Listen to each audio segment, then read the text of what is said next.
Diálogos del pensamiento. ¿Qué puede significar más estar junto a la juventud con una clara conciencia revolucionaria y anti? Solamente se siente comprometida en una línea ideológica, política o en una causa. Para conducir un pueblo, la primera condición es que uno haya salido del pueblo. Sistema Universitario de Radio presenta Diálogos del Pensamiento, un lugar de encuentro para las ciencias sociales y humanas. Reflexión, sociedad, investigación, política, análisis, lenguas, debate, historia. Bienvenidos a Diálogos del Pensamiento, el programa radiofónico del Centro Universitario de Ciencias Sociales y Humanidades. Muy buenas tardes, bienvenidos. Estamos una vez más aquí al aire desde estos Diálogos del Pensamiento, felices de traer el día de hoy la última emisión de esta triada sobre salud mental y sociedad. El día de hoy, queremos hablar justamente de las instituciones psiquiátricas y el control social. Enseguida les presentamos a quien nos acompaña el día de hoy a discutir este tema. Antes quiero agradecer en la coordinación de esta temática al maestro Ramón Gómez, en la producción a Fabián Robles, Luz Cuellar, Perla López y en los controles a Carlos Guzmán. Mi nombre es Almendra Orozco y aquí a mi lado, con gusto, les presento a Gabino Cárdenas. ¿Qué tal, Almendra? ¿Cómo estás? Buenos días y buenos días también a Gibran, que nos acompaña esta tarde, y a usted que nos escucha allí, esté atento y participe con nosotros en el programa en este Diálogo del Pensamiento. Sí, el día de hoy nos acompaña Gibran Monterrubio García. Él es licenciado en Psicología por nuestra universidad y además acaba recientemente de terminar la maestría en Historia por la Universidad de Guadalajara también, con la tesis Detrás del hábito, las hermanas Josefinas como enfermeras en el Hospital del Refugio. En su línea de investigación pues se encuentra la historia de la psiquiatría, podríamos decirlo así. Gibran, muchas gracias por acompañarnos. ¿Qué tal? Muchas gracias. Muchas gracias a ustedes por invitarme y por la consideración de desarrollar este tema en este espacio. Muchas gracias. Pues para dar inicio a esta discusión, el día de hoy vamos a escuchar esta primera sección.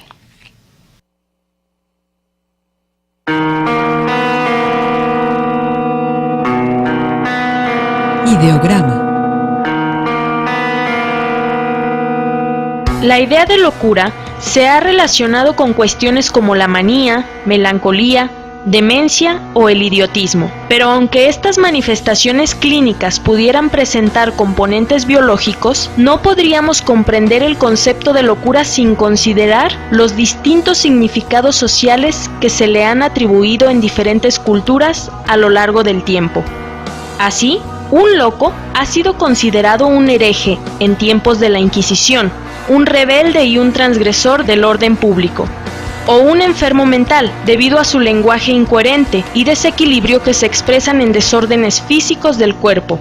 Con la intención de salvarlos del abandono o restringir su deambular por las ciudades, con frecuencia se ha señalado la peligrosidad moral o material que los denominados locos suponen para el resto de la sociedad, lo que ha significado su segregación en espacios diferenciados, propiciando la estigmatización de las enfermedades mentales y de quienes son señalados de padecerlas. Desde la colonia hasta nuestros días, este tipo de instituciones que buscan brindar asistencia a estos padecimientos se han ido transformando, al igual que los diagnósticos y las terapias que se aplican para tratarlos, pasando de los rezos al encierro, hasta la prescripción de distintos tipos de fármacos que, en el mejor de los casos, automatizan a los sujetos al ejercicio de sus funciones biológicas básicas. En el peor, los convierten en entidades vegetativas sin voluntad. El propósito, el control de los cuerpos y de las voluntades hasta que queden reducidas al sometimiento de la institución y al obedecimiento de quienes las encarnan. Esto es, a los uniformes, a las prescripciones, a los horarios, a la autoridad. ¿A qué ha respondido la creación de este tipo de espacios? ¿Qué tipo de padecimientos se han tratado en ellos? ¿En qué medida los denominados manicomios ponen en evidencia ciertos problemas sociales y su contexto histórico?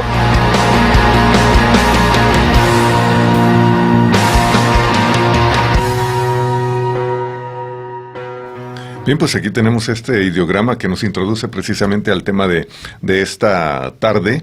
Y Gibran, que es especialista en historia de la psiquiatría y que ha trabajado adentrándose a instituciones que atienden mentalmente a los enfermos, quizá podríamos pedirte inicialmente cómo surgen las instituciones que atienden a los locos, a los bien o mal llamados locos, cómo se van constituyendo y qué evolución han tenido hasta este momento, particularmente en nuestras latitudes, Gibran. Bien, bueno, para no remontarme en el tiempo, porque este es un asunto de siglos, el tratamiento de los locos, las instituciones psiquiátricas como hoy las conocemos tienen un origen inmediato en los años 20 y 30, o sea, en la época posrevolucionaria, y obedecen a un programa de salud pública en el que se insertan ya con una nueva panorámica terapéutica. Es decir, la psiquiatría no podemos hablar de ella antes de los años 30 o 20, porque era otro asunto, era otra cosa, otro programa terapéutico, otro tratamiento y otras instituciones. Tal y como las conocemos hoy, devienen de los años 30 más o menos, para el caso de México. Por supuesto que en Europa le antecede un poquito más, pero estas instituciones conceptualmente llamadas psiquiátricas o de internamiento, esas instituciones de las que se buscó desinstitucionalizar en Europa, o las críticas hechas por Foucault, Erving Goffman y Basaglia, etcétera, estas instituciones son algo más o menos reciente. Te repito, de los años 30 para acá se puede hablar formalmente de psiquiatría. La psiquiatría surge también de la misma institucionalización en los hospitales. Es decir, más bien su institucionalización se origina dentro de los hospitales, como una práctica hospitalaria más que de saberes o de desarrollo de conocimientos que le hubiera antecedido. Antes de la psiquiatría hablamos de alienismo francés, de la corriente francesa del alienismo, y así operaban los manicomios en México, en Guadalajara, ni se diga. Te digo, desde los años 30... El concepto de higiene mental, ese es un antecedente inmediato a lo que conocemos como psiquiatría moderna. Moderna hasta cierto punto, porque muchas prácticas persisten desde la colonia y ahí sí nos podemos remontar siglos atrás. El internamiento ha sido el instrumento principal de la psiquiatría y eventualmente los fármacos fueron hasta los 50, siendo el eje terapéutico de toda la disciplina. Surgen junto a otras disciplinas también especializantes, es la década también de las especializaciones médicas, y entre esto, pues, hasta cierto punto un desprendimiento de la medicina general y la particularización de las disciplinas. Así surge la psiquiatría.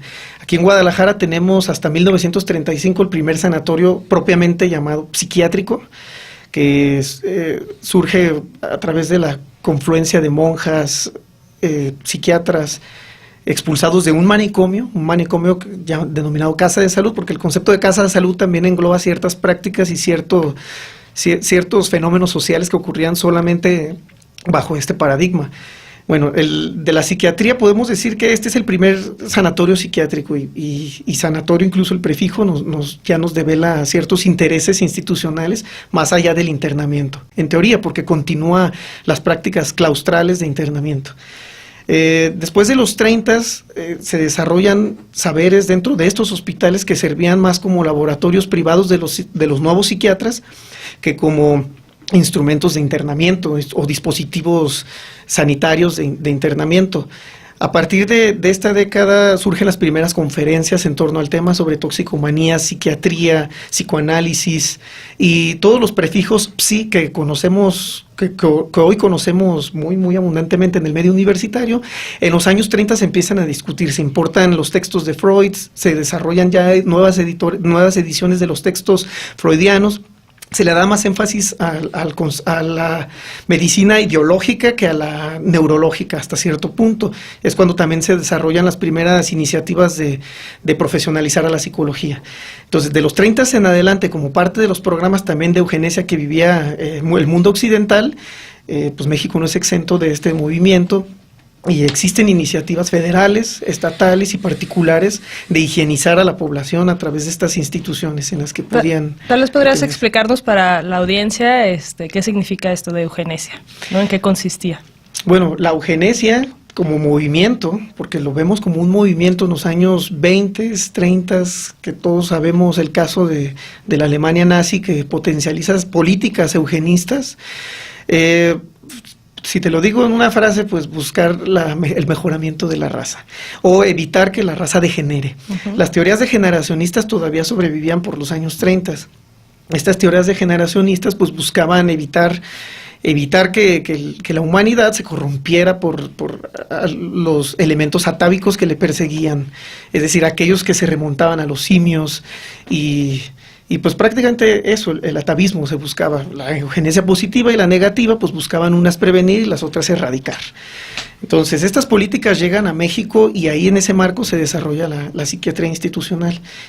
Seguimos en los años 30, 40, cuando también, luego de la revolución y la reestructuración del Estado, luego de la rebelión cristera también, que fue otra sacudida que el país recibe, surgen nuevas políticas que les llaman del estado de bienestar. Es decir, el Estado buscaba consolidarse como un Estado benefactor, que luego de la guerra buscara darles seguridad social a sus habitantes. El IMSS surge en el 43 y por estas fechas ya podemos empezar a hablar de salud pública, y dentro de la salud pública se enmarcaba la salud mental, un concepto también de mediados del siglo XX, y aquí es donde ya existe formalmente la psiquiatría, ya existen cátedras, ya existen asociaciones de psiquiatras, neuropsiquiatras, existen grupos, gremios y una sociedad ya bien organizada en universidad y en instituciones para atender a los que llaman enfermos mentales. Tenemos aquí un panorama general histórico de lo que de lo que ha sido esta evolución de las instituciones, y para el siguiente bloque quizá debemos abarcar, ¿no?, es este concepto de lo que es la medicina ideológica, ¿no?, que también surge como control social de gente que no es aceptada socialmente por determinadas conductas. Y estas consideradas nefastas, anormales, y hay que segregarlas, ¿no? Habría que preguntarnos qué tan efectivas son estas instituciones, y quizá habría una brecha o una distancia entre la efectividad con los métodos, si realmente son sanos, o también las mismas instituciones están enfermas mentalmente en la solución, entre comilladas, de estas problemáticas, ¿no? Pero sí, Adelante. vamos al corte y enseguida retomamos entonces este tema con estas cuestiones que plantea muy bien Gabino. Regresamos. Diálogos del Pensamiento, el espacio de las ciencias sociales y humanidades. Continuamos.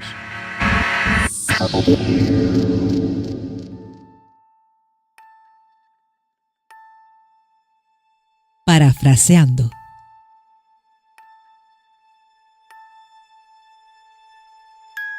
De acuerdo con la investigadora Cristina Sacristán, como antecedente de los actuales hospitales especializados en la atención de enfermos mentales en nuestro país, puede considerarse el que estableció Bernardino Álvarez en la Nueva España en 1567, el Hospital de San Hipólito, creado con apoyo del Ayuntamiento y del Arzobispado para brindar atención a convalecientes, ancianos y locos. Este fue el inicio de una red hospitalaria que unió el Atlántico con el Pacífico y sentó las bases para la constitución de la Orden de los Hipólitos, primera orden hospitalaria americana. Este tipo de fundaciones indianas y con vocación religiosa acogían pobres sanos, peregrinos y enfermos, y sus funciones eran mucho más amplias que en las actuales instituciones de salud mental, pues entre las muchas necesidades que debía colmar el hospital se encontraban las espirituales. La religión se consideraba como el mejor auxilio frente a la enfermedad, preocupándose más por preservar la salvación espiritual que la salud terrenal. Por ello el tratamiento consistía en asistir a misa, rezar y expiar los pecados mediante la penitencia, pues la locura, como cualquier otra enfermedad, podía provenir de la falta de fe. Solo a partir de la segunda mitad del siglo XVIII, la Inquisición empezaría a aceptar las explicaciones naturalistas sobre algunas enfermedades, como la epilepsia, que durante el siglo XIX constituirá una de las principales causas de ingreso en los hospitales.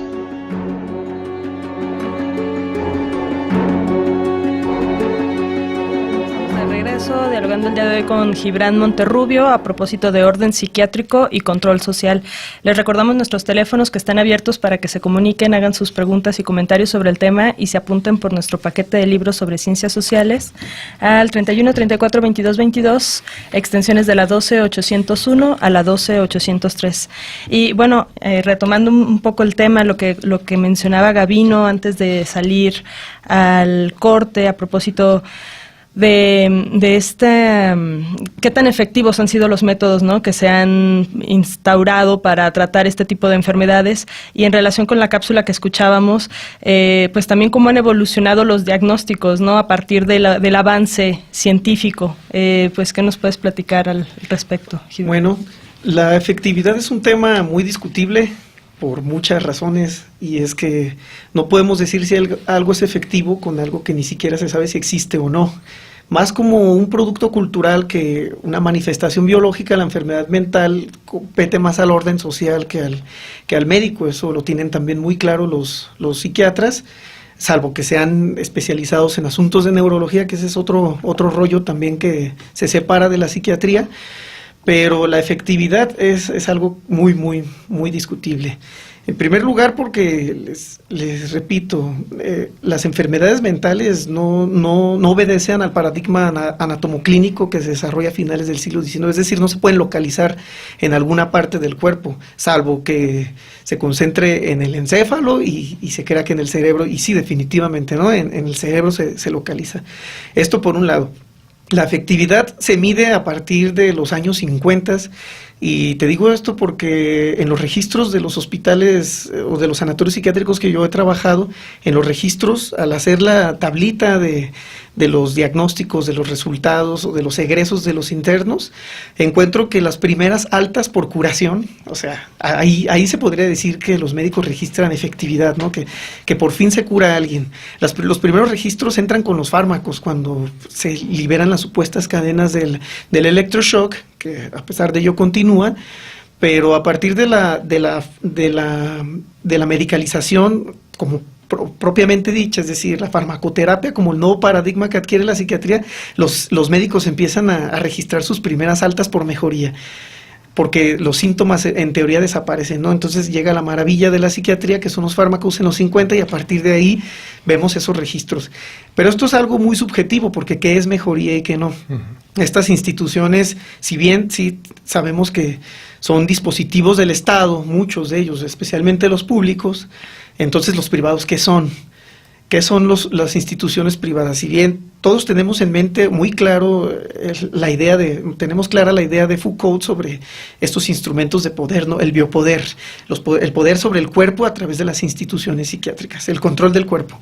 Y sí, Goffman tenía razón, yo encontré esos elementos al hacer mi estudio etnográfico en San Camilo, encuentro esos elementos que Goffman describe bien para las instituciones psiquiátricas, es decir, se pierden la identidad, se despersonaliza, se despersonifica a la persona, se desprende de la sociedad y ya no puede volver a ella. Entonces encontramos más bien afecciones que soluciones.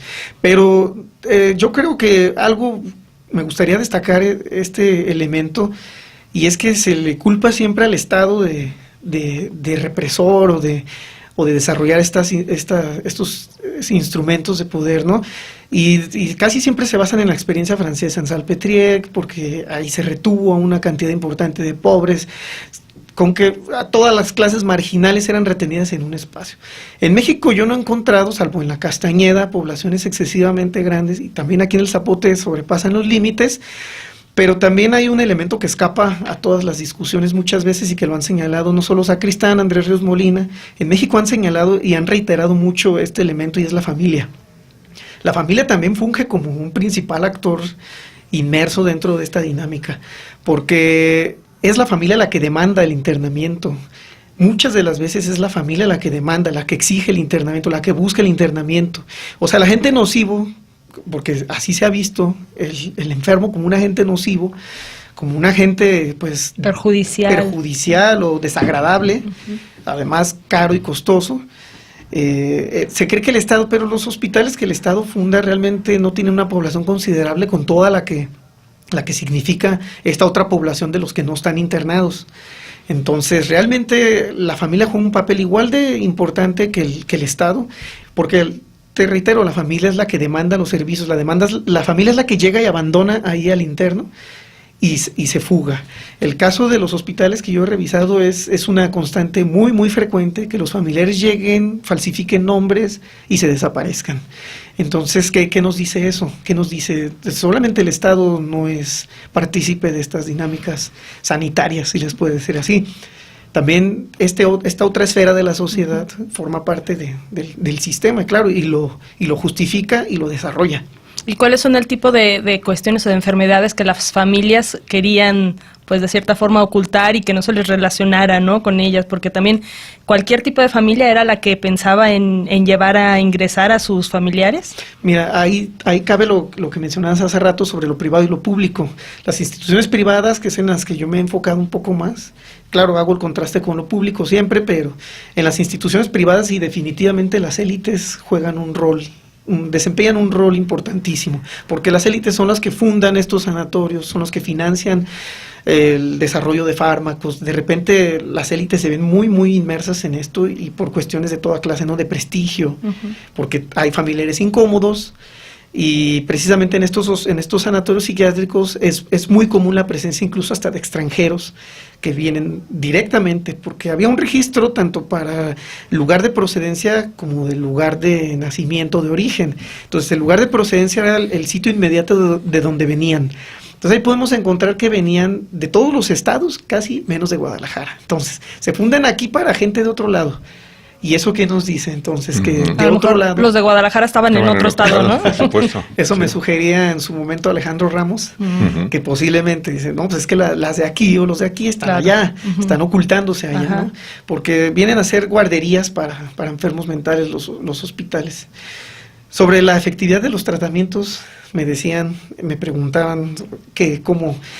Bueno, los tratamientos biológicos, como se le conocen a los fármacos o los tratamientos físicos corporales, me tocó la experiencia en el San Camilo, fue el primer espacio donde se ejecutaron los primeros electroshocks, terapia electroconvulsiva, las primeras psicocirugías, lobotomías, y también se implementaron los primeros fármacos que incluso en Guadalajara se desarrollaban con el grupo Garma. Este grupo, las iniciales de los apellidos de los fundadores conforman la palabra Garma, y ellos desarrollaron varios medicamentos, entre ellos, si no me equivoco, el Estelacine, que se comercializó a nivel mundial, y en los hospitales privados es donde ejecutaban estas nuevas terapias o nuevos tratamientos. Pero, sin embargo, pues los electroshocks pues, es otro tema muy discutible. Llegan en el 41, en el 43 ya se estaban aplicando aquí en Guadalajara. El doctor Wenceslao Orozco, el doctor Olivio Gómez son los importadores de estas nuevas tecnologías ingenieriles que se aplican en estos hospitales. Pero nuevamente volvemos a caer con la cuestión de si realmente son útiles o no. Lo que pasa es que vuelven pasivo o dócil al enfermo, al interno, y entonces eso les quita problemas tanto a los trabajadores, porque se vuelven poblaciones muy grandes para cuerpos de médicos o enfermeros muy, muy pequeños. Esta también es una constante muy, muy, muy marcada en esta clase de instituciones, porque las enfermeras era una para cada 20 internas. Y cuando les tocaban el grupo de los violentos, pues entonces no había manera de contenerlas. Llegan los electroshocks y les resuelven el problema, porque los mantienen tranquilos y los mantienen en paz. Y de esa manera pueden recibir a más. Y de esa manera pueden tenerlos controlados. Entonces, claro que dan respuesta a las necesidades institucionales, pero quizás a las corporales todavía queda en duda esa famosa efectividad, porque he visto en algunos congresos muy recientemente sobre los benevolentes resultados de la terapia electroconvulsiva contemporánea, aquella que no genera convulsiones, que no quema el cerebro, que no tiene afecciones secundarias como en los años 40 o 50, pero que ahora da supuestos resultados, ¿no? Hay que ver esa parte, porque hay que ver qué clase de resultados está proporcionando, porque finalmente la enfermedad mental nace para la psiquiatría, nace muerta, es decir, nace sin solución, nace crónica, nace sin un propósito terapéutico más que el claustral.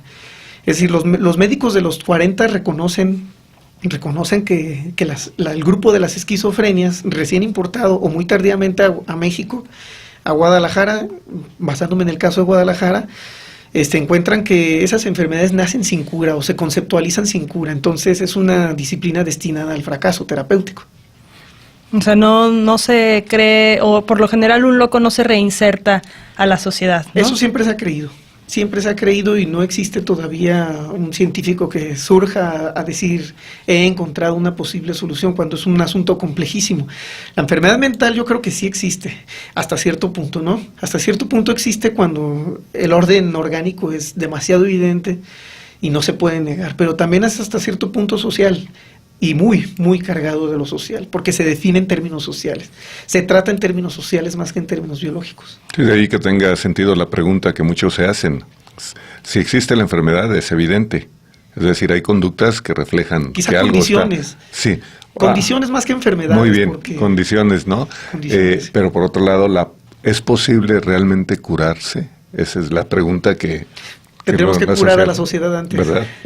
Bueno, pues vamos a ir a nuestro siguiente corte. Quédense con nosotros a seguir conociendo cómo funcionan estos espacios de internamiento, de enclaustración para estas personas que son referidas como locos. Enseguida regresamos. Diálogos del Pensamiento, el espacio de las ciencias sociales y humanidades. Continuamos.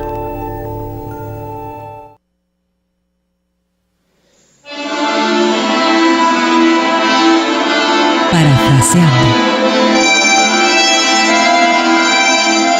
Con la intención de modernizar la atención psiquiátrica, en 1910 se inauguró en México el Manicomio General de la Castañeda, primer hospital de salud mental del país, con capacidad para 1.300 pacientes. Alojó niños, adolescentes, delincuentes, ancianos, alcohólicos, drogadictos, prostitutas, enfermos con patologías venéreas y homosexuales, entre otros, con frecuencia divididos de acuerdo con su origen, género y clase social. Esta nueva institución psiquiátrica, que vino a sustituir a los antiguos hospitales coloniales en un contexto de modernización urbana y reforma sanitaria, permitió un gran avance en la profesionalización de la psiquiatría en México y promovió la protección al enfermo de múltiples abusos. A partir de la reorganización de estos espacios de contención, se transformó el servicio de asistencia médica y se aplicaron nuevas prácticas terapéuticas como las actividades deportivas. Sin embargo, pasado el tiempo, este hospital también resultó insuficiente. En condiciones de insalubridad debido al hacinamiento que desbordaba su capacidad, fue demolido en 1968 para dar paso a una red de 11 hospitales a lo largo del país, descentralizando la atención médica de los padecimientos mentales e implementando nuevas terapéuticas, dando inicio así a un nuevo tipo de psiquiatría que ya no depositaba la curación del paciente en el aislamiento. Bien, estamos de regreso nuevamente aquí con Gibran Monterrubio.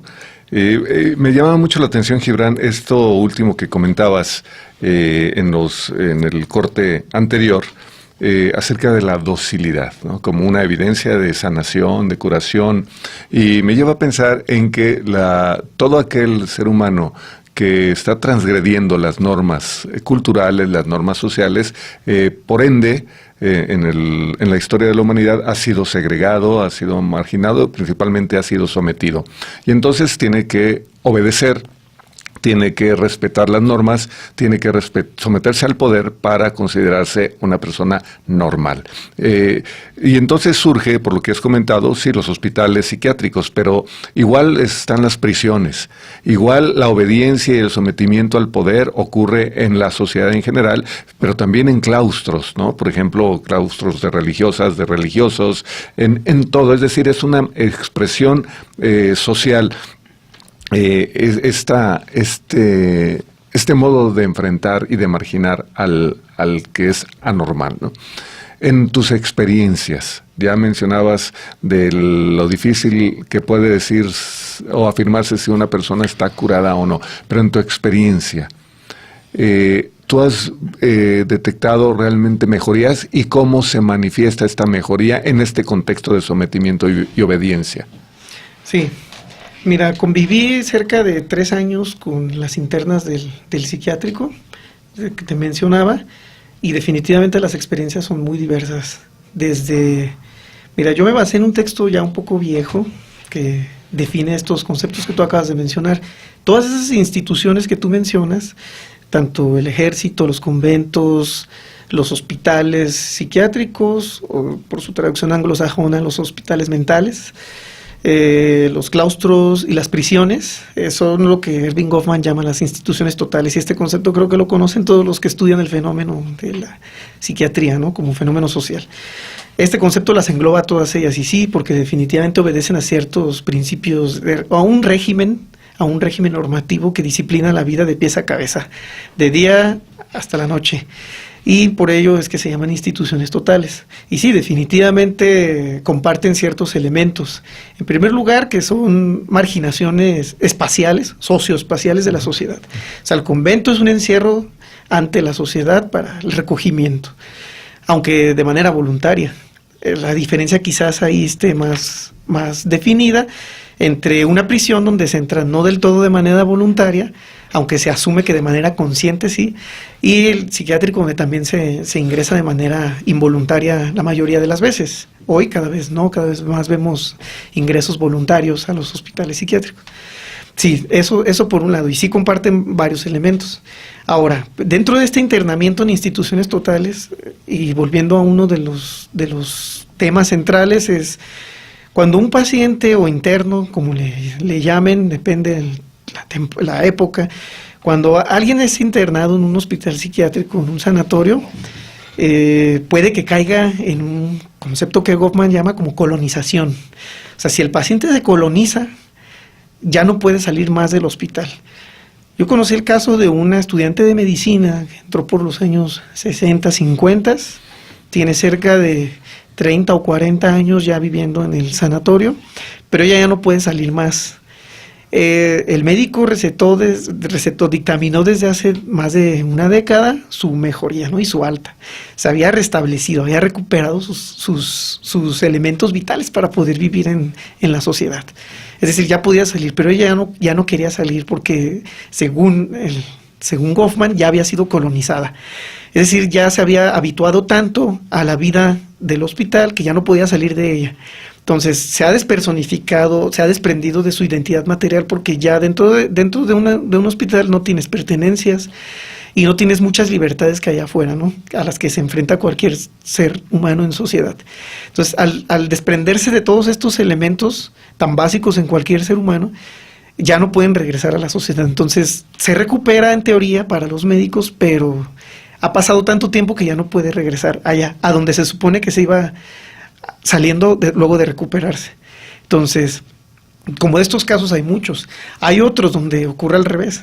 Entran recuperados, o sea, más bien nunca enfermaron, pero que dentro del hospital son psiquiatrizados porque se someten a un régimen medicamentoso que los vuelve enfermos mentales. Y esto es enteramente social y jurídico incluso, porque una vez internado muchas veces, no sé si a la fecha se han regulado estas normas en torno al tema, pero se pierden ciertos derechos al ingresar a un espacio de este tipo. Entonces, al perder los derechos, el caso de mucha gente que fue psiquiatrizada para poderles desposeer de sus bienes o poderles desprender de ciertos familiares, o sea, es decir, una manera de aislarlos médicamente para justificar su desprendimiento de tanto elementos materiales como personales.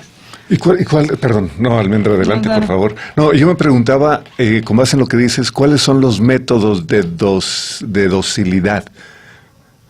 Es decir, los métodos terapéuticos que se practican al interior de estas instituciones. Mira, vemos de todo, y esta es la sorpresa que yo me llevaba, porque muchas veces la crítica hacia la psiquiatría ha ido por una sola línea, o más o menos por una sola línea, pero es complejísimo el mundo dentro de un hospital psiquiátrico, o de un sanatorio, o casa de salud, depende, ¿no?, manicomio, que también son conceptos propiamente independientes. Pero tanto hay elementos como de regímenes militares, de militarización de la vida dentro del hospital para calmar, para retener y contener a las grandes poblaciones que se hacinan dentro de los espacios, como también hay una comunidad de convivencia muy extraordinaria o sorprendente que llama mucho la atención. En los hospitales que yo he revisado también se internaban prostitutas. Hubo un momento en que confluían, trabajadoras sexuales y enfermos mentales. Compartían elementos de degeneración, entonces por lo tanto podían compartir espacios también. Es decir, las prostitutas eran internadas en el mismo espacio que las enfermas mentales y eran consideradas por igual y se sometían a los mismos tratamientos.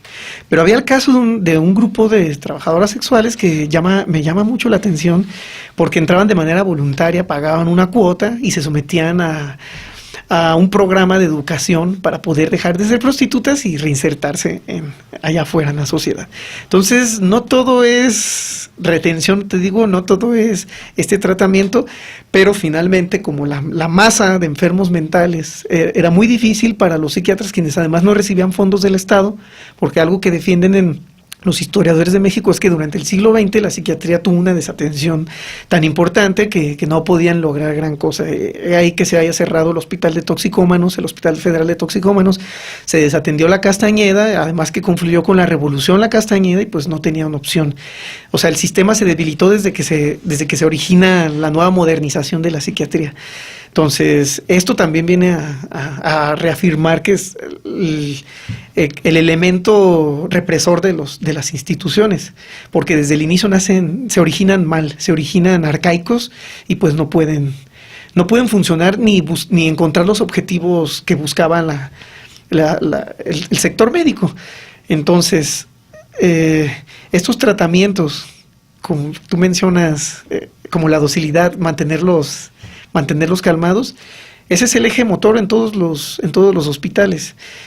Obedecen más te repito, a objetivos institucionales que propiamente terapéuticos, mantener al paciente en orden y en calma, y para ello te digo que los fármacos llegan a cumplir esa función, llegan a mantenerlos en cama, inactivos la mayor parte del tiempo, y vemos que de repente esta clase de internos tienen más problemas de sedentarismo que antes, o problemas asociados a sedentarismo. Entonces, ¿qué quiere decir? Que la actividad se ha reducido tanto porque precisamente se busca mantener el control, el orden comunitario dentro de las salas de los hospitales.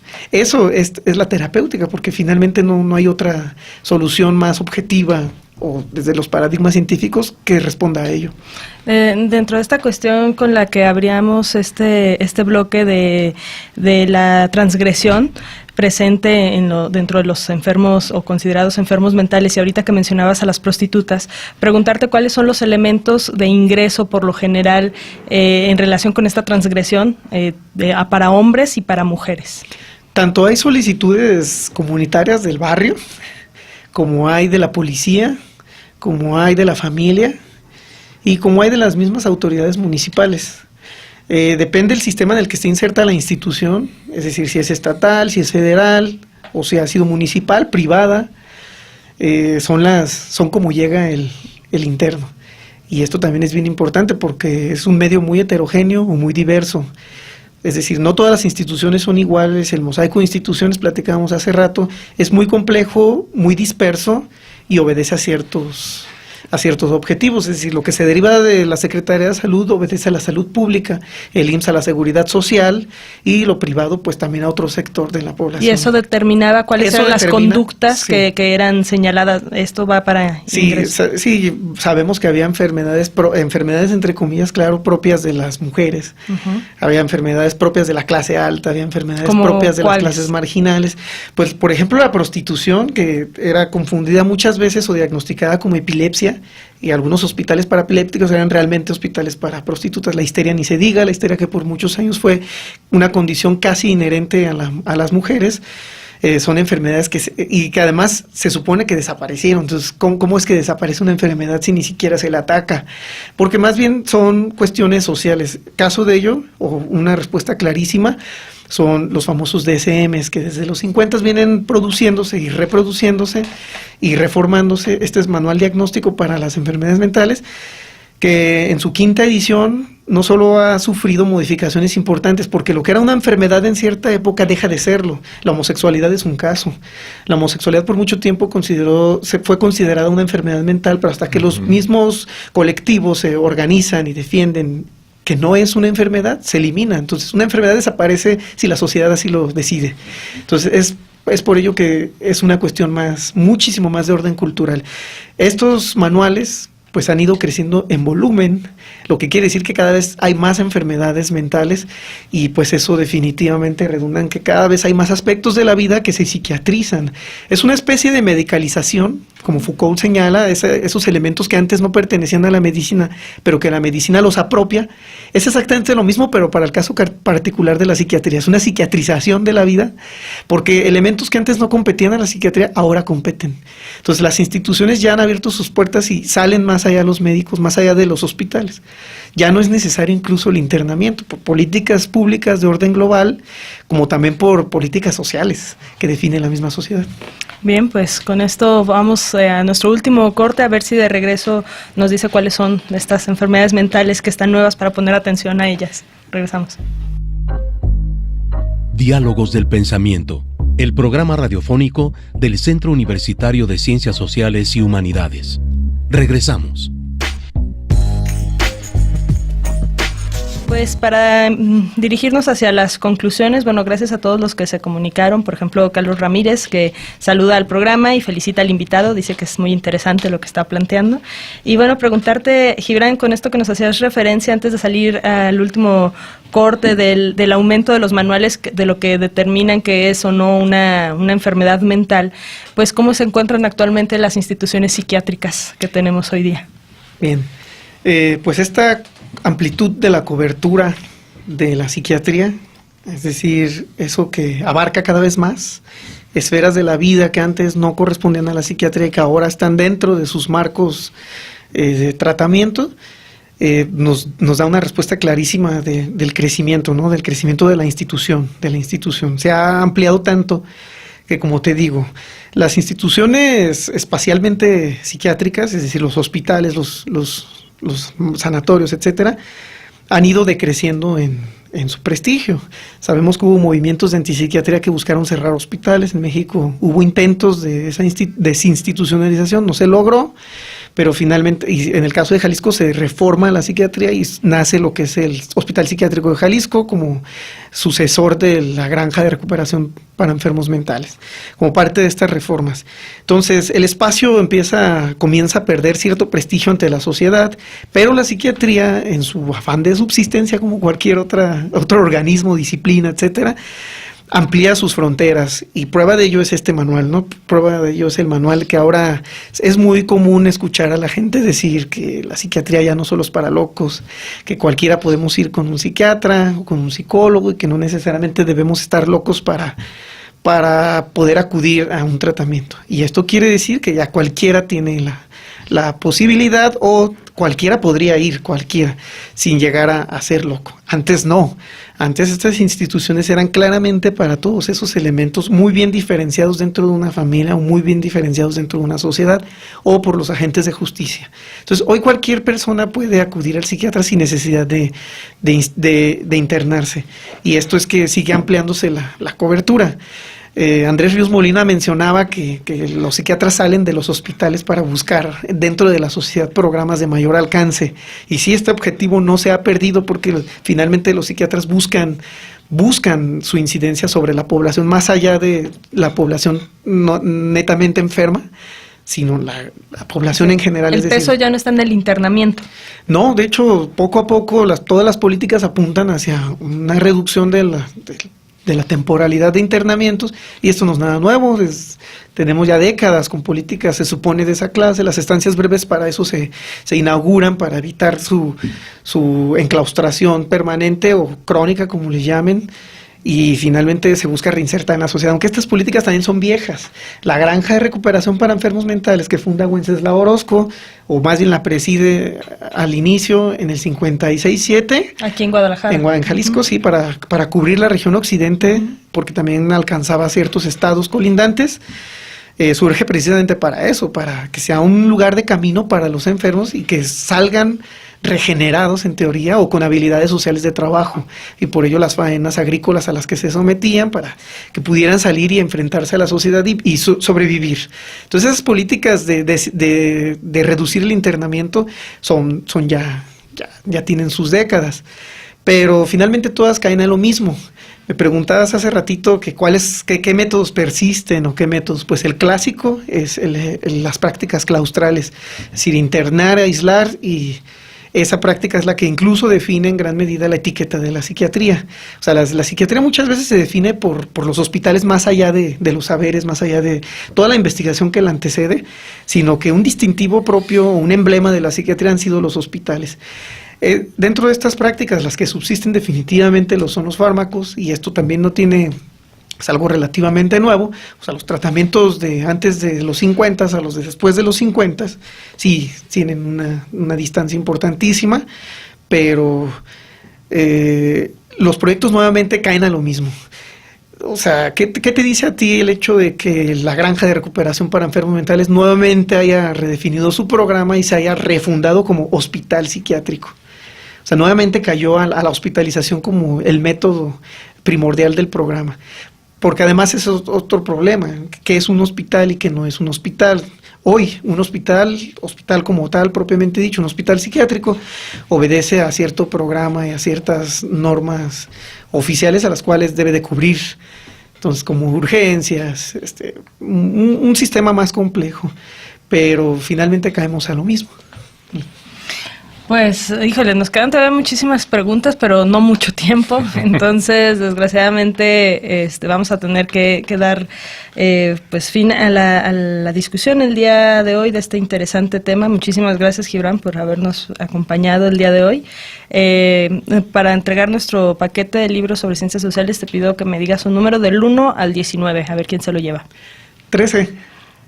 Felicidades a Víctor Pérez Huerta. Víctor, te esperamos por allá en nuestra oficina de lunes a viernes de 10 a 3 de la tarde. Esto es en el Cuch de la Normal, si vas por Avenida de los Maestros, la puerta 1, el edificio, ingresas por la puerta 1, el edificio que te queda enfrente es el edificio G. Por ahí vas a ver en la planta baja la librería y el kiosco. Por esas escaleras te subes hasta el último piso, adentro del Desmos, hasta el fondo.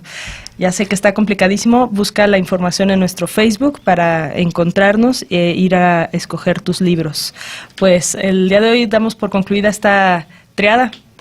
Sí, realmente esperamos que haya sido de mucha utilidad para nuestro auditorio. Gracias Ramón Gómez, que aquí nos acompaña también en cabina por esta propuesta. Y gracias, por supuesto, de nuevo a nuestro invitado, Gibran. Gracias por tomarte tu tiempo en un sábado que mucha gente considera descanso. De veras, gracias en nombre de todo el equipo de producción. Gracias a ustedes. Pues nos escuchamos, nos vemos la próxima vez. Ojalá no caigamos en una institución psiquiátrica en tanto. Hasta la próxima. Reflexión, sociedad, investigación, política, análisis, lenguas, debate, historia. Gracias por acompañarnos en una emisión más de Diálogos del Pensamiento, un lugar de encuentro para las ciencias sociales y humanas. Hasta la próxima.